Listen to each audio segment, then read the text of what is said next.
Most seniors wake up feeling a little weaker than the night before. And no, it's not just getting older. That gradual loss of strength isn't random, and it isn't inevitable. What's really happening is quiet muscle breakdown during sleep, at a time when the body should be repairing itself. The surprising truth is that much of this overnight muscle loss is preventable once you understand what's interfering with recovery. Even more surprising, many well-meaning adults over 60 are eating 3 common, healthy, nighttime snacks that actually accelerate muscle loss while they sleep. These foods don't look harmful, and they're often recommended during the day, but at night they trigger blood sugar swings, cortisol release, inflammation, and disrupted deep sleep. The result is muscle tissue being used as fuel instead of being rebuilt. Tonight, I'll show you exactly which foods to stop eating before bed and why they cause problems in aging bodies. I'll explain the science in clear, plain English, no jargon, no scare tactics, and then give you smarter replacements that actively feed muscle overnight instead of breaking it down. We'll also build a simple, repeatable bedtime routine that tells your body it's safe to repair muscle for hours while you sleep. By the end, you'll have a clear, step-by-step plan you can start immediately. One designed to improve morning grip strength, balance, and sleep quality in just 30 days. And we'll keep everything friendly, practical, and grounded in real research from surgeons, sleep scientists, and muscle physiology experts, so you can feel confident you're working with your body, not fighting it. After age 60, muscle loss, known as sarcopenia, stops being just a fitness concern and becomes a whole body issue. It affects balance, reaction time, joint stability, metabolism, and even how confidently you move through your home. What makes sarcopenia especially frustrating is that much of the damage doesn't happen during the day. It happens quietly at night, during sleep, precisely when the body is supposed to be repairing and rebuilding itself. To slow or stop this loss, it's essential to understand what actually changes in the aging body after the lights go out. Each night, the body enters what researchers call a catabolic window. This is a natural period when tissue breakdown temporarily increases. In younger adults, deep, continuous sleep keeps this window short and tightly regulated. Growth hormone rises, cortisol stays low, and muscle repair outpaces muscle breakdown. In older adults, however, sleep tends to become lighter and more fragmented. When that happens, cortisol, the primary stress hormone, creeps upward, while growth hormone production declines. Cortisol breaks muscle tissue down to supply energy. Growth hormone rebuilds it. When cortisol dominates, muscle loss accelerates silently. Layered on top of this is anabolic resistance, a hallmark of aging muscle. After 60, muscles become less responsive to protein signals. The same evening snack or post-dinner protein that once supported repair now produces a weaker effect. This doesn't mean protein stops working. It means the margin for error shrinks. The body becomes more selective about when, how, and how quickly amino acids are delivered to muscle. Without the right conditions, much of that protein simply never makes it to where it's needed. Deep sleep, particularly stage 3 slow-wave sleep, is where true muscle restoration occurs. This is when growth hormone pulses strongly, instructing the body to shuttle amino acids into muscle tissue for repair. When sleep is shallow, broken, or shortened, those pulses are reduced or missed entirely. Blood sugar instability before bed makes the problem worse. Glucose spikes followed by crashes force cortisol to rise overnight to maintain stability, and cortisol pulls amino acids out of muscle tissue to keep blood sugar from dropping too low. Chronic low-grade inflammation adds another layer of interference. Digestive stress or gut irritation at night, often triggered by poorly chosen evening snacks, reduces how efficiently amino acids are absorbed and utilized. Instead of fueling muscle repair, nutrients are diverted toward managing inflammation or simply pass through unused. Over time, this nightly inefficiency compounds into measurable muscle loss. Once you understand how sleep, hormones, digestion, and protein signaling interact after 60, the idea of muscles melting overnight no longer sounds dramatic, it sounds biological, and it becomes clear why certain nighttime habits quietly sabotage muscle while the right ones can protect it. Fruit sounds healthy, and during the day it often is, but at night, especially for older adults, certain fruits can quietly sabotage muscle repair. As we age, insulin sensitivity naturally declines, and nighttime glucose control becomes less flexible. High glycemic fruits cause a rapid rise in blood sugar, triggering a strong insulin response at a time when the body is meant to be winding down, not managing fuel. When that sugar drops a few hours later, as it often does during early sleep, cortisol rises to compensate. Cortisol's job is to stabilize blood sugar at all costs, but it doesn't create energy from nothing. It does so by breaking down stored tissue, including muscle, and converting amino acids into glucose. In other words, cortisol doesn't just protect blood sugar, it trades muscle to do it. Common culprits include grapes, ripe bananas, tropical fruit bowls, fruit juices, and dried fruits. Even though these sugars are natural, the aging body processes them much like candy at night. The result is a familiar pattern: insulin spikes, blood sugar crashes, cortisol surges, and muscle tissue becomes emergency fuel. Over time, this nightly pattern adds up to real, measurable muscle loss. This is why some seniors wake up feeling weaker or less steady despite believing they're making healthy food choices. The issue isn't willpower, it's timing and biology. The fix isn't to eliminate fruit entirely, it's to change when and how you eat it. If you enjoy fruit, move it 2 to 3 hours before bed and always pair it with protein or healthy fat to slow digestion. Better yet, choose lower glycemic options. Berries with Greek yogurt steady blood sugar and deliver leucine for muscle repair. Cottage cheese with cinnamon feeds muscle overnight while calming glucose response. Kiwi, if you enjoy it, is best earlier in the evening rather than right before sleep. Once sugar is controlled, the next major threat emerges: inflammation. And that brings us to the second melter. Many healthy-looking nighttime snacks quietly combine two muscle-disrupting ingredients: refined grains and industrial seed oils. Crackers, granola bars, pretzels, cereal, and multigrain chips digest rapidly into sugar while delivering fats that promote inflammation, especially problematic during sleep. Seed oils such as soybean, corn, canola, sunflower, and safflower oil are particularly disruptive before bed. These oils increase inflammatory signaling in the gut and bloodstream, which interferes with sleep depth and muscle protein synthesis. When inflammation is high, muscle cells become resistant to anabolic signals, even if protein is present. Fiber further complicates the picture. While fiber is beneficial earlier in the day, processed grain fiber at night often causes gas, bloating, and subtle digestive stress. These lead to micro-awakenings you may not remember, but that repeatedly interrupt deep sleep.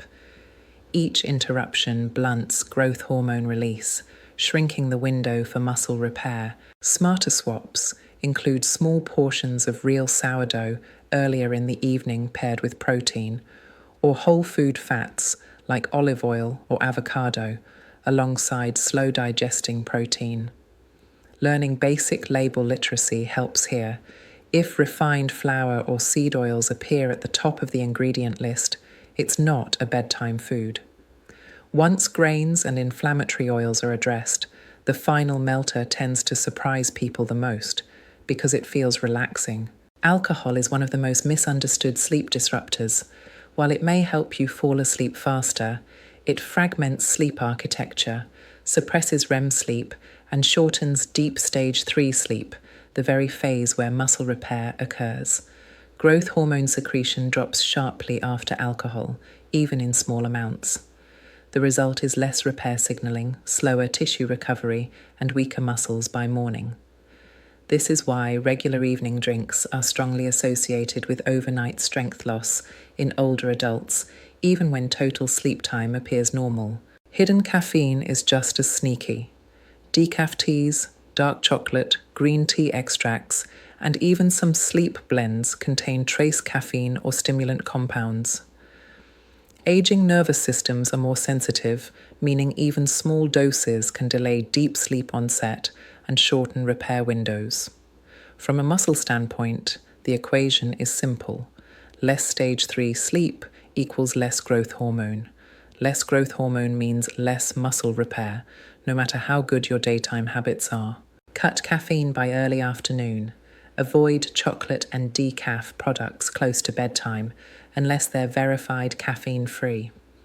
If you enjoy a nighttime ritual, replace alcohol with tart cherry juice earlier in the evening, magnesium-rich pumpkin seeds, or herbal teas confirmed to be non-stimulating. Now that the villains are out of the way, we can finally talk about what actually feeds muscle overnight and how to use sleep as a strength-building tool instead of a muscle melter. The core idea behind the muscle glue protocol is simple but powerful. Provide the body with slow digesting protein that releases amino acids steadily over 6 to 8 hours. This transforms sleep from a muscle breakdown window into a protected repair window. Instead of waking up in a catabolic state, you give your muscles the raw materials they need precisely when repair hormones are active. Among protein sources, casein stands out.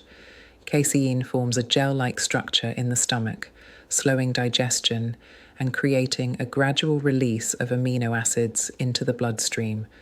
Cottage cheese or Greek yogurt, about half to 1 cup, depending on appetite and body size, delivers this effect reliably.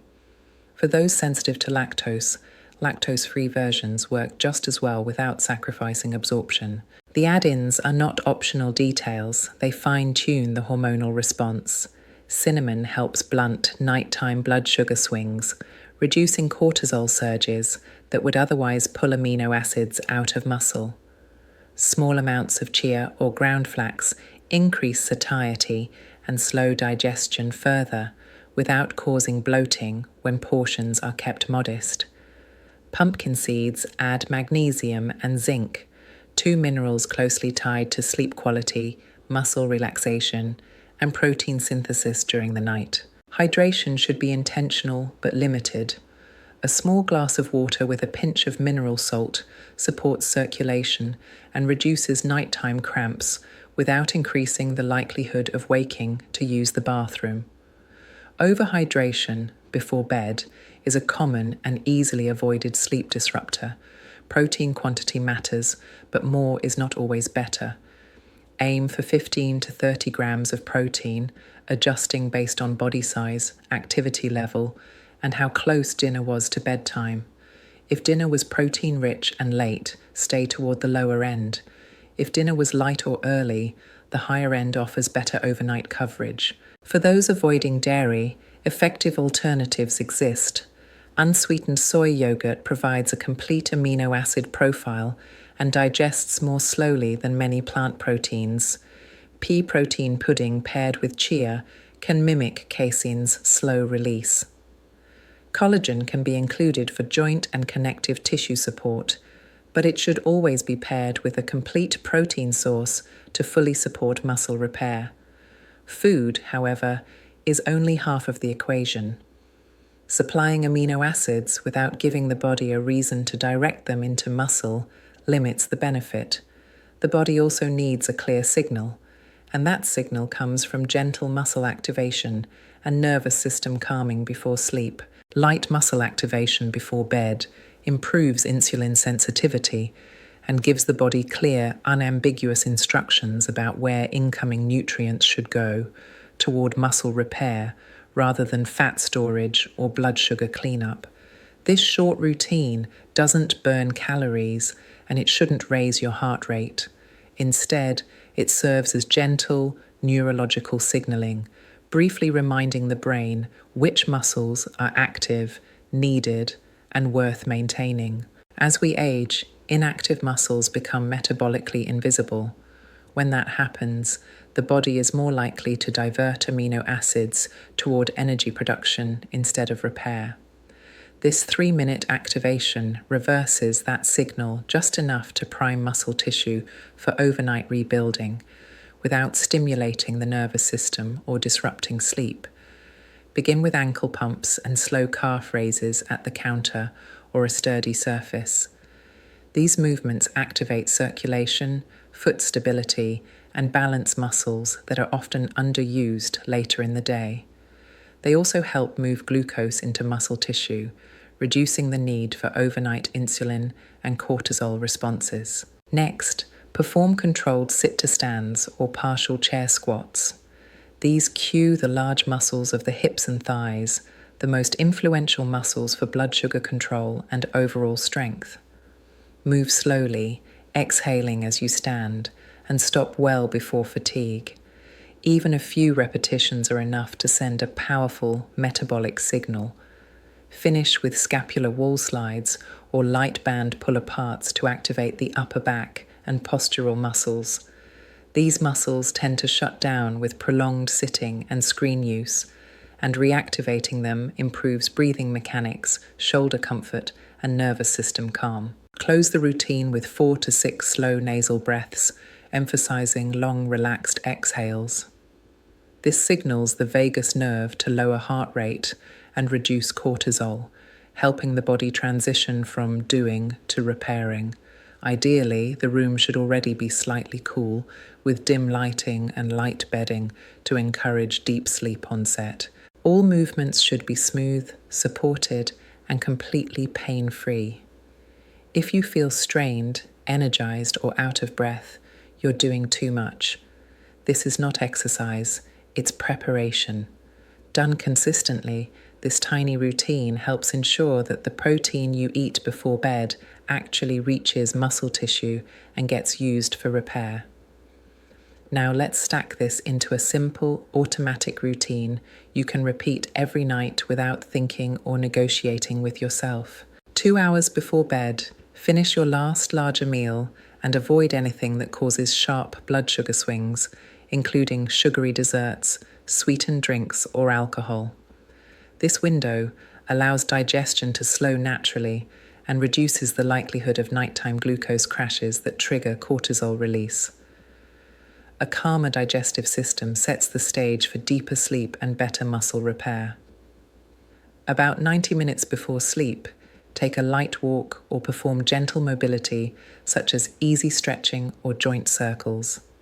This isn't about exercise, it's about helping muscles absorb remaining glucose from the bloodstream and signaling the nervous system that the active part of the day is ending.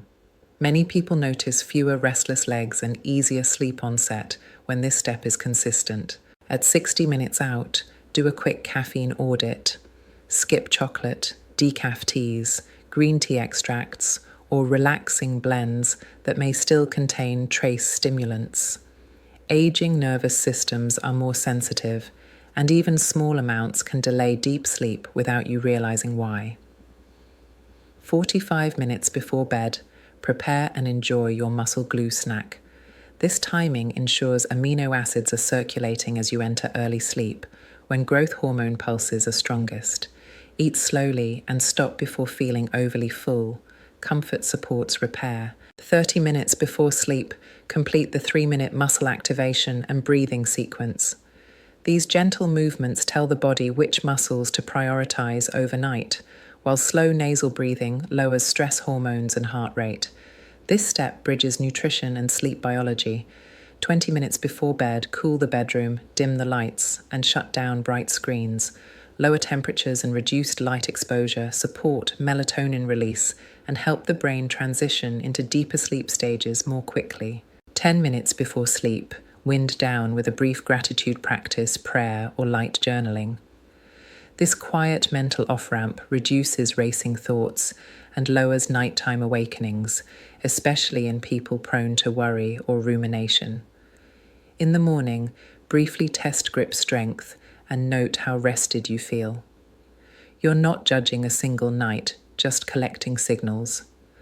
Over time, patterns emerge, and those trends are far more meaningful than any one data point. Done consistently, this checklist removes decision-making at night and turns sleep into a predictable, repeatable tool for muscle preservation and recovery. Your first goal over the next 30 days is a modest but measurable increase in morning grip strength, a simple marker that your muscles are recovering instead of breaking down overnight. Your second goal is improved sleep quality, especially deeper sleep minutes, or an overall sleep score if you track it. Together, these signals tell you the nighttime biology is shifting in your favor. Week 1 focuses on removing the biggest overnight melters and establishing baseline tracking. You'll clean up late snacks, stabilize evening blood sugar, and record grip strength and sleep without trying to optimize everything at once. This week is about awareness, not perfection. Week 2 fine-tunes the details. Portions are adjusted to support digestion without overload, caffeine cutoffs are clarified, and timing becomes more consistent. Small changes here often produce noticeable improvements in sleep depth. Week 3 adds light daytime resistance training twice per week to reinforce muscle signaling. These sessions should feel supportive, not exhausting, and work in harmony with the nighttime routine rather than competing with it. Week 4 is about consistency and confirmation. You repeat what works, smooth out remaining friction points, and confirm progress through trends, not day-to-day fluctuations. If issues arise, such as bloating, nighttime wake-ups, or meals drifting too late, adjust timing and portion size before changing foods entirely. Always consult a clinician if you're managing diabetes, reflux, or prescription medications, and use this plan as a supportive framework, not a replacement for medical care. Here's the takeaway. Stop the 3 muscle melters, feed muscles slowly at night, and protect deep sleep. You now have a simple nightly routine and a 30-day plan with clear metrics. If you want the advanced version, daytime training that pairs perfectly with this, watch the next video on morning strength priming. Subscribe for weekly step-by-step guides designed for active seniors, and drop your 7-day grip and sleep results in the comments so we can fine-tune your plan together.